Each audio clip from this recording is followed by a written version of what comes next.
ఇప్పుడు అందరూ మాట్లాడుకుంటుంది టీఎస్పీఎస్సీ ప్రక్షాళన గురించి. టీఎస్పీఎస్సీ ప్రక్షాళన ఎలా జరగాలి? ఎందుకంటే గత ఎక్స్పీరియన్స్ ఎంత బ్యాడ్గా ఉందో మనందరికీ తెలిసిందే. ఒక రకంగా ప్రభుత్వం మారడానికి వన్ ఆఫ్ ది రీజన్ కూడా టీఎస్పీఎస్సీకి సంబంధించిన ఎగ్జామ్స్ ఫెయిల్యూర్ కావచ్చు, అందులో జరిగిన అవకతవకలు కావచ్చు, రకరకాల రీజన్స్. సో నిరుద్యోగులు ఎంత అసంతృప్తిగా ఉన్నారో దానివల్లే ప్రభుత్వం మారింది అనేది కూడా వన్ ఆఫ్ ది రీజన్. ఇది కాదనలేని సత్యం. ఇప్పుడు టీఎస్పీఎస్సీ ప్రక్షాళనకు సంబంధించి అందరూ మాట్లాడుతున్నారు. ఈరోజు యూపీఎస్సీకి సంబంధించిన చైర్మన్ని కూడా సీఎం రేవంత్ రెడ్డి గారు ఢిల్లీలో కలిశారు. గంట సేపు ఆయన సమావేశం అయ్యారు. మరి యూపీఎస్సీకి సంబంధించి అక్కడ ఎట్లా ఉంటుంది అంటే ఆ ప్రొసీజర్ అంతా కూడా ఎట్లా ఉంటుంది, ద సేమ్ ప్రొసీజర్ ఇక్కడ ఫాలో అవుతే ఎట్లా ఉంటుంది, అన్ని డౌట్స్ కూడా క్లారిఫై చేసుకొని ఆ నివేదికని తీసుకొని రాబోతున్నారు. ఇక్కడ కూడా టీఎస్పీఎస్సీ కొంత అంతే పకడ్బందీగా యూపీఎస్సీలో ఎట్లాంటి అంటే ఈ మొన్న జరిగినటువంటి టీఎస్పీఎస్సీలో ఎట్లాంటి ఇబ్బందులు అయితే వచ్చాయో అవి ఏవి రాకుండా యూపీఎస్సీకి సంబంధించి ఇబ్బందులు రాకుండా వాళ్ళు ఎట్లా ఎగ్జామ్స్ కండక్ట్ చేస్తున్నారు అనేది అధ్యయనం చేసుకొని అదే ఇంప్లిమెంట్ చేద్దామని ఒక ఆలోచన చేస్తోంది రాష్ట్ర సర్కార్ అనేది ఇప్పుడు అతిపెద్ద వార్త. మనతో పాటు ఉన్నారు కాంపిటేటివ్ ఎక్స్పర్ట్ ప్రభాకర్ సార్ గారు. ఒకసారి మాట్లాడే ప్రయత్నం చేద్దాం. ఎందుకంటే కాంపిటేటివ్ ఎగ్జామ్సే ఇప్పుడు అందరూ కూడా పాపం పిల్లలు ప్రిపేర్ అవుతున్నారు కాబట్టి ఆయన ఎక్స్పర్ట్, అందరూ స్టూడెంట్స్తోని కనెక్ట్ అయి ఉంటారు కాబట్టి టీఎస్పీఎస్సీ అనగానే సరే గుర్తొస్తారు. ఒకసారి మాట్లాడే ప్రయత్నం చేద్దాం. సార్, ఇప్పుడు అందరూ మాట్లాడుతుంది టీఎస్పీఎస్సీ ప్రక్షాళన అని. టీఎస్పీఎస్సీ ప్రక్షాళన అసలు ఎట్లా చేయాలి, ఎట్లా చేస్తే బాగుంటుంది? అంటే బేసిక్గా లీక్ అయిన తర్వాత చాలామందికి టీఎస్పీఎస్సీ యొక్క బోర్డు ఏదైతుందో బోర్డులో పనిచేసేటటువంటి బోర్డు మెంబర్స్ ఏదైతున్నారో చైర్మన్ కానీ మెంబర్స్ కానీ ప్రాబ్లం అంతా వీళ్ళతో వచ్చింది. కాన్స్టిట్యూషనల్గా ఆర్టికల్ 350 నుండి మొదలుకుంటే 323 వరకు యూపీఎస్సీ ఎట్లా ఏర్పడాలి, టీఎస్పీఎస్సీ ఎట్లా ఏర్పడాలి, స్టేట్ పబ్లిక్ సర్వీస్ కమిషన్ ఎట్లా ఫంక్షన్ చేయాలి, తర్వాత బిజినెస్ రూల్స్ ఎవరెవరికి ఎట్లుండాలి అనేది అది ఎస్టాబ్లిష్డ్ లా. కానీ దాన్ని తుంగలో తొక్కి లీకేజీలు చేసి అక్కడ అవుట్సోర్సింగ్ ఉద్యోగులను పెట్టి టెక్నికల్గా ఎక్స్పర్టైజ్ లేకుండా ఒక టైం బౌండ్ లేకుండా పెట్టినటువంటి ఎగ్జామ్స్ మూలంగా మళ్ళీ దానికి తప్పు చేసిన తర్వాత విద్యార్థులకు ఎక్స్ప్లెనేషన్ ఇచ్చేటటువంటి క్రమంలో బోర్డు చైర్మన్ మెంబర్స్ విఫలమయ్యారు. కాబట్టి ఇప్పుడు ఖచ్చితంగా వీళ్ళని తీసివేసిన తర్వాతనే పరీక్షలు పెట్టాలి, వీళ్ళను సమూలంగా ప్రక్షాళన చేసిన తర్వాతనే ఎగ్జామ్స్ పెట్టాలి అనేటటువంటి డిమాండ్ను ఎన్నికల ముందు తీసుకొచ్చారు. ఆ డిమాండ్ను నెరవేర్చేటటువంటి ఒక హామీని కాంగ్రెస్ ప్రభుత్వం ఇచ్చింది. కాబట్టి అందరూ కూడా ఈ మార్పు కావాలని కోరుకున్నారు. ఇప్పుడు టీఎస్పీఎస్సీ ప్రక్షాళన అంటే మొట్టమొదటగా ఈ టీఎస్పీఎస్సీ చైర్మన్ అండ్ మెంబర్లను ఎంపిక చేసేటటువంటి క్రమంలో సుప్రీంకోర్టు ఇచ్చినటువంటి మార్గదర్శకాలు ఏంటి?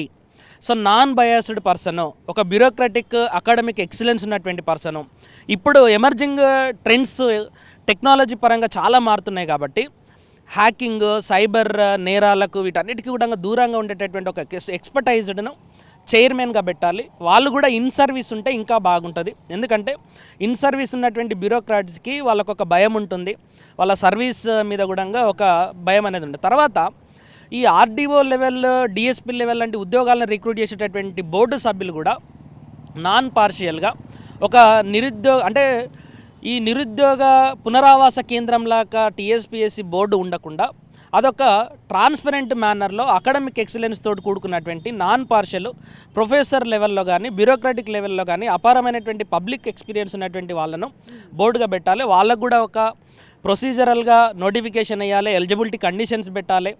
మళ్ళీ ఒక స్క్రీనింగ్ కమిటీతో ఎక్స్పర్టైజేషన్ తోటి చేసిన తర్వాత మాత్రమే చైర్మన్ బోర్డు మెంబర్లను పెట్టాలి. దాంతోపాటుగా రాష్ట్ర ప్రభుత్వం చేయాల్సినటువంటి మొట్టమొదటి పని ఏంటంటే ఇప్పుడు కేరళలో ఒక పబ్లిక్ సర్వీస్ కమిషన్లో 1600 మంది పనిచేస్తారు. దాంతోపాటుగా కేరళ ప్రభుత్వం ఎప్పుడు కూడా పబ్లిక్ సర్వీస్ కమిషన్లో ఇంటర్వ్యూయర్ కాదు. ఇక్కడ కూడా ఇప్పుడు మన దగ్గర ఉన్నది కేవలం 83 మంది మాత్రమే టీఎస్పీఎస్సీలో పనిచేస్తారు. అంటే రిక్రూట్మెంట్ చేసేటటువంటి టీఎస్పీఎస్సీలోనే సిబ్బంది సరిగ్గా లేరు. కాబట్టి ఇప్పుడు గవర్నమెంట్ టీఎస్పీఎస్సీకి పోస్టులను శాంక్షన్ చేయాలి. దాంతోపాటుగా ఎక్స్క్లూజివ్గా ఒక టెక్నికల్ వింగ్ని ఏర్పాటు చేయాలి టీఎస్పీఎస్సీకి అనుబంధంగా.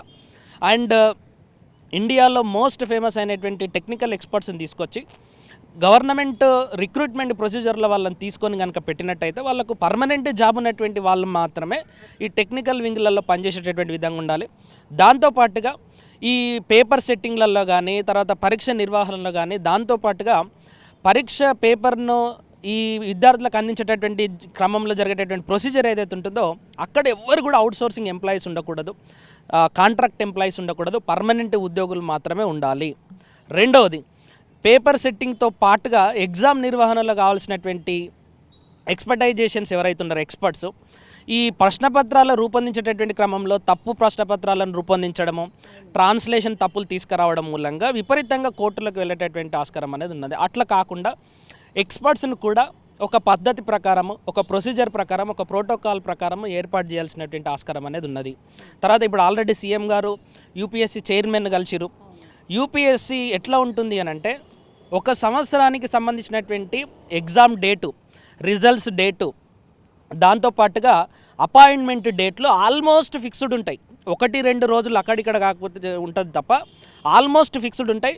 నేను 20 ఏళ్ళ నుండి గమనిస్తూ ఉన్నాను. అంటే 20 ఏళ్ళ యొక్క ప్రశ్నపత్రాలను గమనిస్తే ఎక్కడ ఏ సంవత్సరంలో కూడా ఇన్ని ప్రశ్నలు తప్పులు వచ్చినాయి. 1-2 తప్పులు ఖచ్చితంగా దొరుకుతాయి. కానీ ఎక్కువ మొత్తంలో తప్పులు వచ్చినాయి, ఎక్కువ మొత్తంలో ట్రాన్స్లేషన్ తప్పులు వచ్చినాయి అనేది మాత్రం ఉండదు. తర్వాత వాళ్ళు ఎక్కడ కూడా కోర్టు కేసులు ఉండవు. అక్కడ కూడా రిజర్వేషన్స్ పాటిస్తారు, అక్కడ కూడా జెండర్ రిజర్వేషన్స్ పాటిస్తారు, అక్కడ కూడా అన్ని రకాలైనటువంటి భారత రాజ్యాంగం ఏదైతే నిర్దేశిస్తుందో దాని కిందనే వాళ్ళు కూడా పనిచేస్తారు. అక్కడ రానటువంటి కోర్టు కేసులు ఇక్కడ ఎందుకు వస్తాయి అని అంటే, గవర్నమెంట్లు వాంటెడ్గా కోర్టు కేసులు వచ్చేటటువంటి విధంగా నోటిఫికేషన్లు ఇచ్చేటి. ఎగ్జాంపుల్, హారిజాంటల్ రిజర్వేషన్ పాటించండి అని గ్రూప్ 1కి చెప్తుంది, గ్రూప్ 2కి వచ్చేవరకల్లా సేమ్ హారిజాంటల్ రిజర్వేషన్ లేకుండా నోటిఫికేషన్ ఇస్తారు. సో ఇట్లాంటివన్నీ కూడా జరగకుండా టీఎస్పీఎస్సీ ఒక ట్రాన్స్పరెంట్ మేనర్లో ఎగ్జామ్ జరిపించేటటువంటి విధంగా, టైం బౌండ్ మేనర్లో ఎగ్జామ్స్ను పూర్తి చేసేటటువంటి విధంగా, కంప్లీట్ టెక్నికల్ ఎక్స్పర్టైజేషన్ తోటి, ఎథిక్స్ మోరల్స్ ఉండి, తెలంగాణ మీద ప్రేమ, ఆప్యాయత, గౌరవం ఉన్నటువంటి, తెలంగాణ గురించి తెలిసినటువంటి ఒక గుండెనే తెలంగాణ పబ్లిక్ సర్వీస్ కమిషన్కు చైర్మన్గా కావాలి, మెంబర్లు కూడా వాళ్ళే కావాలి. ఇప్పుడు విద్యార్థులు పర్టికులర్గా ఏం కోరుకుంటున్నారు సార్? అంటే విసిగి వేసారిపోయి ఉన్నారు. చాలా ఏళ్ల నుంచి అసలు జాబులు లేవు, ఇంటికోతనేమో అమ్మ నాన్న ఏంది ఇది ఇంకెప్పుడు జాబ్ అని అడుగుతున్నారు. వాళ్ళు ఏం కోరుతున్నారు సార్?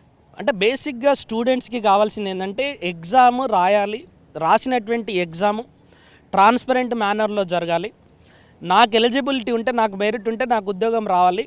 అది కూడా ఏ సంవత్సరంలో ఎప్పటి వరకు ఈ ఉద్యోగానికి సంబంధించినటువంటి రిక్రూట్మెంట్ ప్రాసెస్ కంప్లీట్ అవుతుంది అనేది ఒక టైం ఉండాలి, ఒక బ్లూ ప్రింట్ ఉండాలి. ఇప్పుడు యూపీఎస్సీ నేను మార్చిలో కానీ ఫిబ్రవరిలో కానీ నోటిఫికేషన్ వస్తే, జూన్లో ఎగ్జామ్ రాస్తే, నవంబర్లో మెయిన్స్ అయితే, మళ్ళీ జనవరి ఫిబ్రవరిలో ఇంటర్వ్యూస్ అయితే, ఇప్పుడు ఇంటర్వ్యూస్ అవుతున్నాయి, మళ్ళీ నెక్స్ట్ ప్రిలిమినరీకి నేను మంచిగా రాకపోతే ప్రిపేర్ అవుతూనే ఉంటా.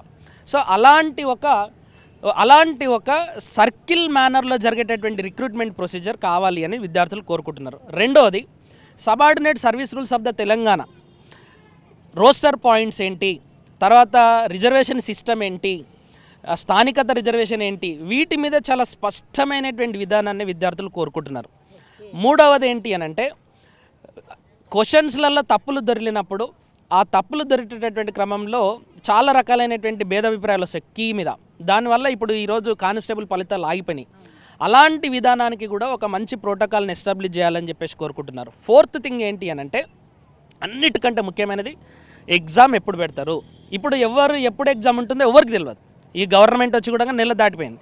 ఎగ్జామ్ డేట్ ఎప్పుడు ఉంటుంది, నోటిఫికేషన్ ఎప్పుడు ఉంటుంది, పరీక్ష ఎప్పుడు అవుతుంది, తర్వాత కీ ఎప్పుడు వస్తుంది, అపాయింట్మెంట్ ఎప్పుడు ఇస్తారు, ఉద్యోగంలో మేము ఎప్పుడు చేరుతాం అనేటటువంటి ఒక కంప్లీట్ స్ట్రక్చర్ ఉన్నటువంటి ఒక ఫినామినన్ కావాలి. ఎందుకంటే ఇప్పుడు మీరు ఎన్నికలలో పోటీ చేస్తారు, ఎమ్మెల్యేలు, మీకు నోటిఫికేషన్ ఎప్పుడు వస్తుందో తెలుసు, పైసలు ఎప్పుడు జమ చేసుకోవాలనో తెలుసు, ఎప్పుడు ఎమ్మెల్యేలు అవుతారో తెలుసు, ఎప్పుడు మంత్రులు అవుతారో తెలుసు, మీది ఎప్పుడు పదవి కాలం అయిపోతుందో కూడా ఒక ప్రొసీజర్ ఉంది కదా.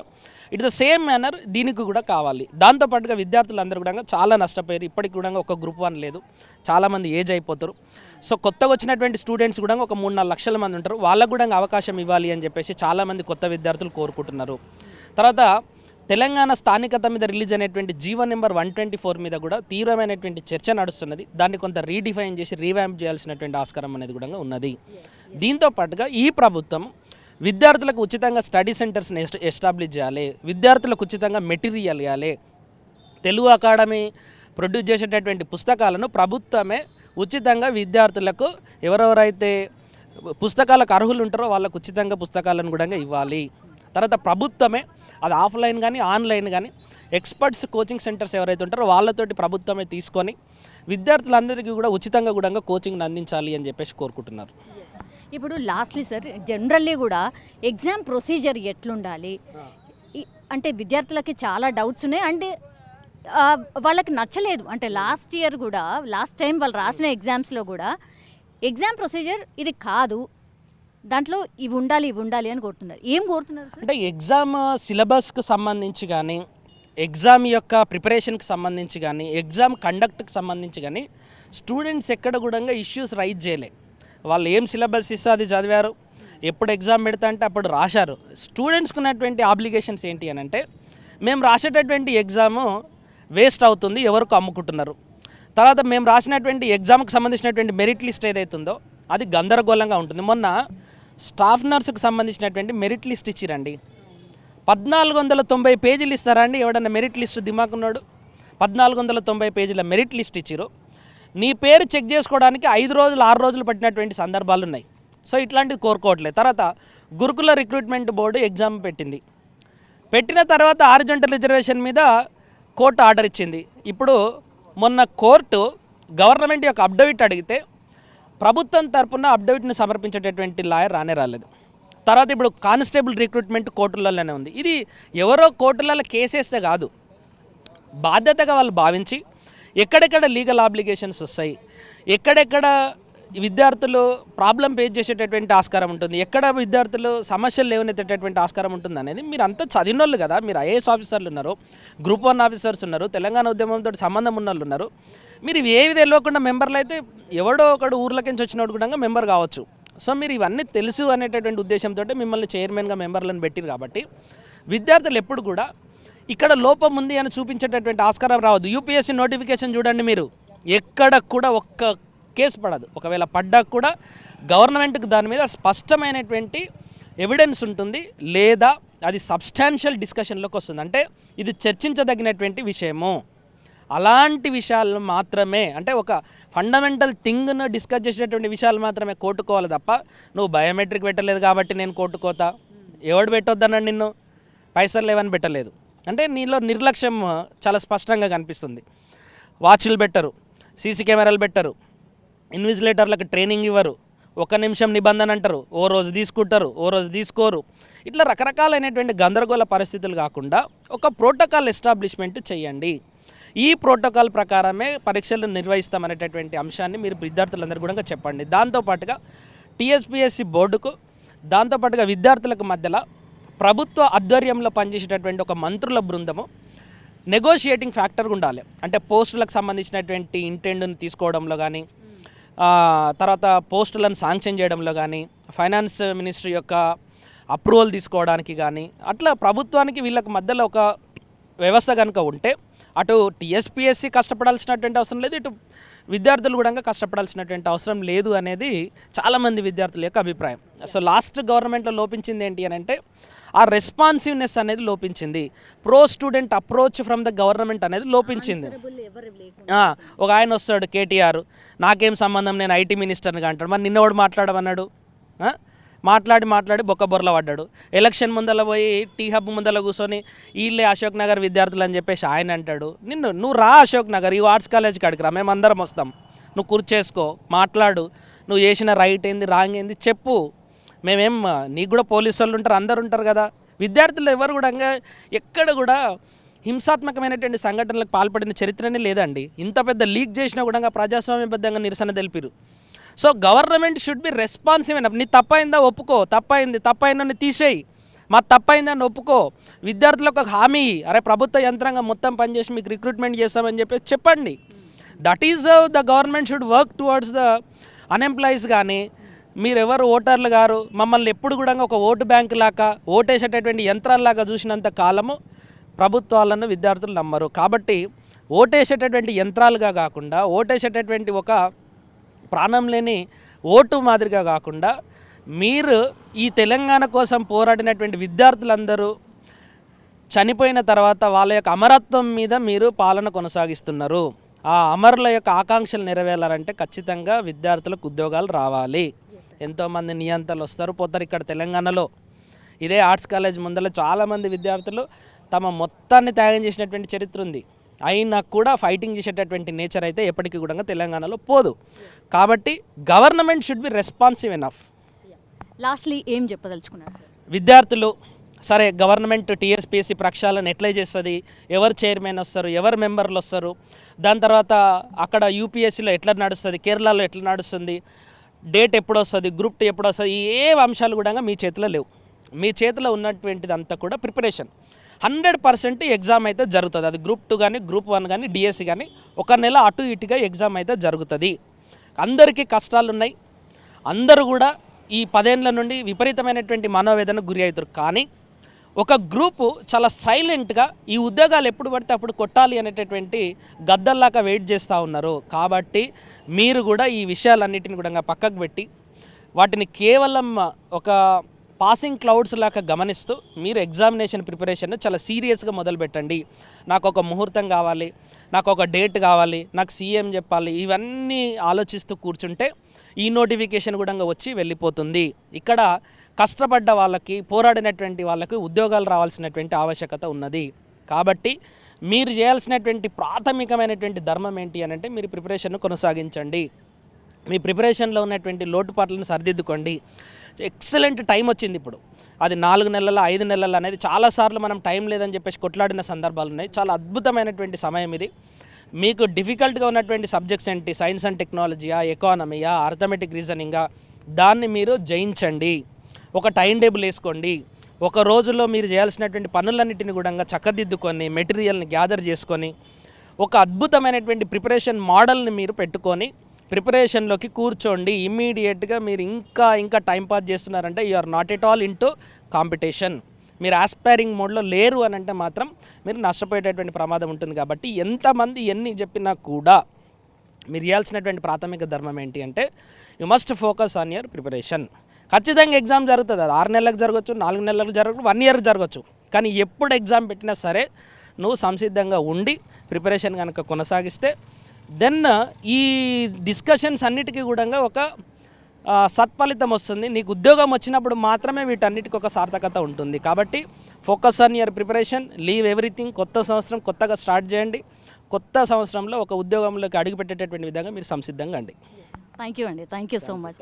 సో మొత్తం మీద అది అంటే ఇన్స్పిరేషన్ వర్డ్స్ ఇవి. నిజంగానే అంటే సార్ చెప్పినటువంటి విధంగానే నిజంగానే స్టూడెంట్స్ అందరూ కూడా ఫోకస్డ్గా ఉండండి. ఎగ్జామ్స్ అయితే డెఫినెట్లీ జరగబోతున్నాయి. టీఎస్పీఎస్సీ ప్రక్షాళన జరుగుతుందా అవన్నీ